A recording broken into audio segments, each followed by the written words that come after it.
Hey fans, we're here with a special one-on-one edition of FanZone with Dr. Simon Bott, who's going to tell us a little about Cougar Red Fridays. So, hi Dr. Bott. Hey, how you doing? Good. So tell us a little about Cougar Red Fridays. Well, Friday, and you wear red if you're a cougar. But it's it's much bigger than that. It's amazing how it's taken off, not just on campus, because we've been trying on campus for it for quite a while, and it was successful. But out in the city, Dr. Couture even tweeted this morning that she's up in New York with Carl Lewis, and he's wearing red because it's Friday. So it's a great way to demonstrate your pride for the university. It's a great way to build that sort of team camaraderie and so on. Everybody doing the same thing. It's amazing in the 3.5 years or so that Dr. Couture has been really pushing. I guess nearly 4 years. Just how many people are wearing red and how many people are happy to be Cougars and how many people now look sternly if they see someone wearing orange or maroon, especially on Fridays. Right. So it's become a super way to just tie the campus together and get us all focused in one direction. So what was the idea behind it? I know it started in your classroom, right? As sort of an incentive? Um, just to my class, make the students appreciate it. For a long time I believed that you need more than just classroom if you're going to get the most out of a university experience, especially for 18, 19, 20-year olds. It's a big developmental stage in somebody's life, and you can help that development and fine tune it and sharpen it by getting involved on campus, by just regarding this place as more than a classroom.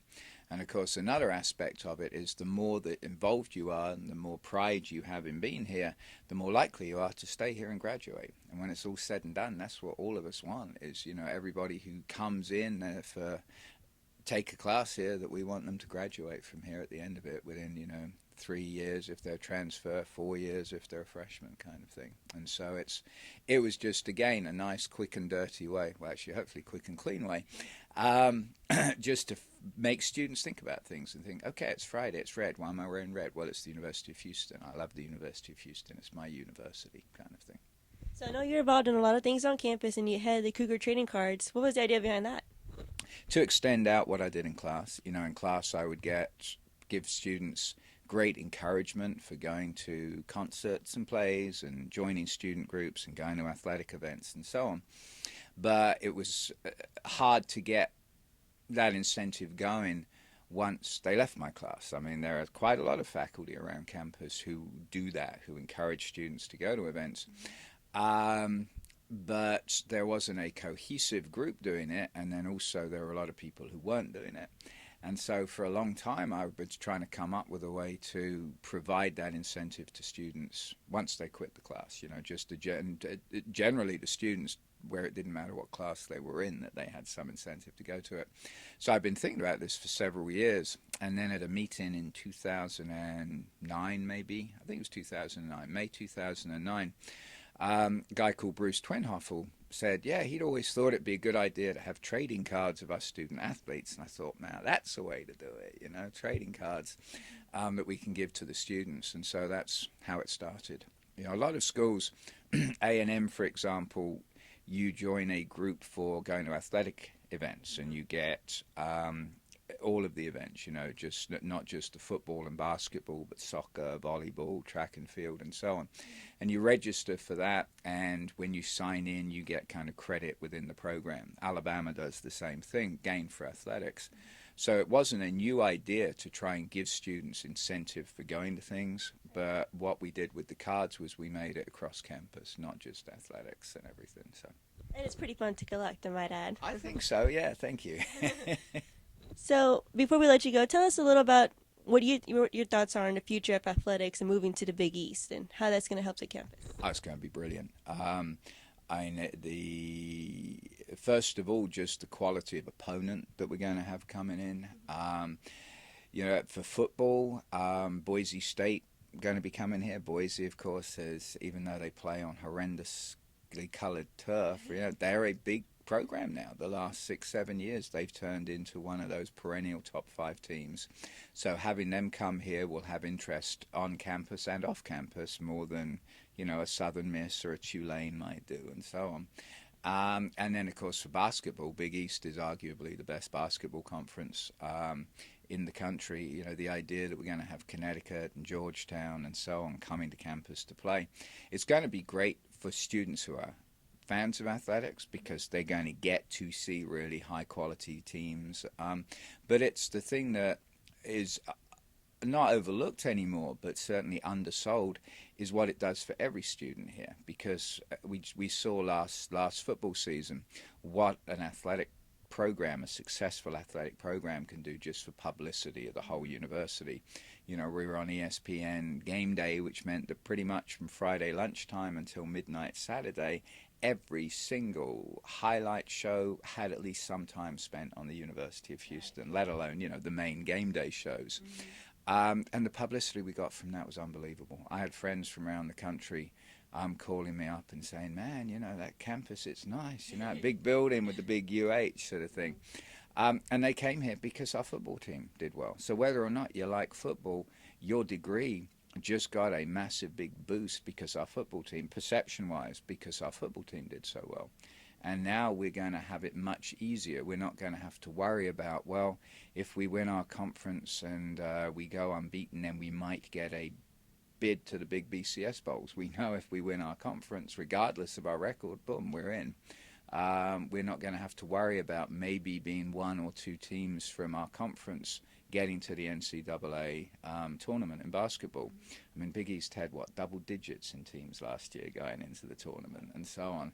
So it's going to raise dramatically the quality of the events on campus. As I say, great for those who love athletics, but for every student, it's going to raise people's ideas and perceptions of the quality of the university. All right, well, thank you, Dr. Bond, and continue spreading that Cougar pride. Thank you so much. Can we go Cougs at the end? Yes. All right, ready? 1, 2, 3. Go Cougs. Back to you guys. And don't go away, because when we come back, Mason will have his interview with Starla Garcia of the cross-country team.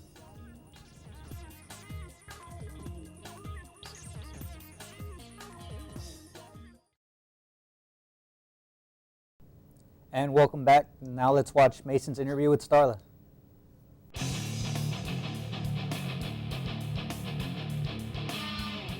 All right, thanks, Robert.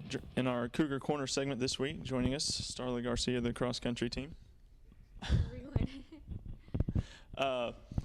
You know, what made you choose to come to U of H of all the colleges out there?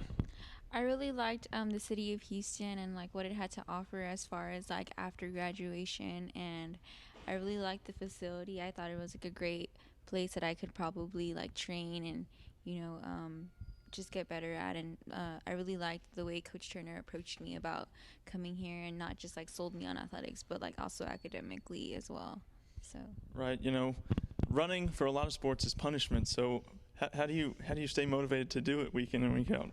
I think like just leaning on my teammates is a lot is very encouraging, and like since there's a bigger group this year, it's kind of helped a lot, especially since like recovery days are longer now. But I mean, you do have to find it just like little motivations, like, okay, I'm just I'm gonna take it easy today and just do my run and not think about it and just enjoy it again, and maybe take some music or something, get you through it. So with cross country, you get to travel a lot of places, do a lot of those things. What's any particular races that stick out in your mind? There was one race probably my freshman year that I really enjoyed, and it was in California, and just like the weather and like the atmosphere was really great. And I also went to USA Juniors my freshman year as well, and that was in Eugene, Oregon, and that was like probably like the highlight of my career so far. But I mean, I still have like another semester, so we'll see what happens. So you've won a couple races here at U of H. Tell us a little, how was that? What was that like?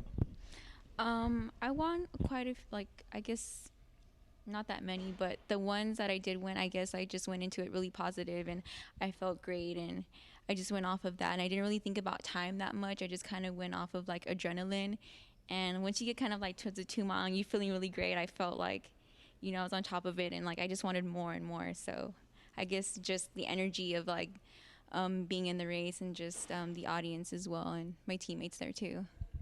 With cross country, it's a race against a lot of people, but at some point does it become just a race against you and yourself and against trying to beat a certain time, not as much against trying to beat other people? Yeah, I mean, there's always going to be those people that are really stand out and they're All-Americans and like they won like titles and things like that. And you can't really focus on people that are that great because, I mean, everybody is different. So when I would really do well and like I didn't really think about it, it was more about me and myself because I could have ran like a PR, but I could have been right in the middle of the race because there was like maybe like 30 or 40 other girls in there. But I mean, you just really have to focus on what you're going to try and do and accomplish, or else you're never going to be happy, you're never going to be satisfied. And you know, I guess times like that you just have to take it with you. Right. Now, I read that you love cooking. Is there any particular dish that you think you cook the best? I don't really know. I guess I'd say Mexican food just because I am Mexican. Just Mexican food in general. Yeah, I like to cook it a lot. I try try to stick to my roots, but I guess like I'm trying to learn lasagna right now too. It's not that hard, but I've never done it, so I'm trying to do that this week. Yeah, well, being a student athlete, you got a real busy schedule. How do you juggle both school and athletics? A lot of planning. I plan a lot. I try to plan out like my schedule the week before and, use my planner, and the academic counselors really help and like kind of guiding you a little bit because I was kind of having some trouble on like my planning schedule just for further in the semester. So, I mean, Helen has really helped me too. Just staying organized? Yeah. And also, we ask everybody, what are you blasting on your iPod to get motivated before a race? Well, this morning we were listening to a bunch of Kanye and Jay-Z on the way to Herman Park, so I guess that's what I've been listening to lately. A lot of fun. All right, thanks, Starla. Let's send it back to y'all. Thank you, Starla, for letting us interview you. Join us next week when we talk about some more Cougar sports. We'll recap volleyball and soccer's Conference USA road trip. We'll recap the first 2 games of the 3-game homestand for football. Be sure to like us on Facebook and follow us on Twitter. And be sure to go on the Heisman website and Davey O'Brien website to vote for Case. Get out there and vote for Case. That will do it. I am Mason Pratt. I'm Robert Guerrero, and remember, don't just sit there. Get in the game.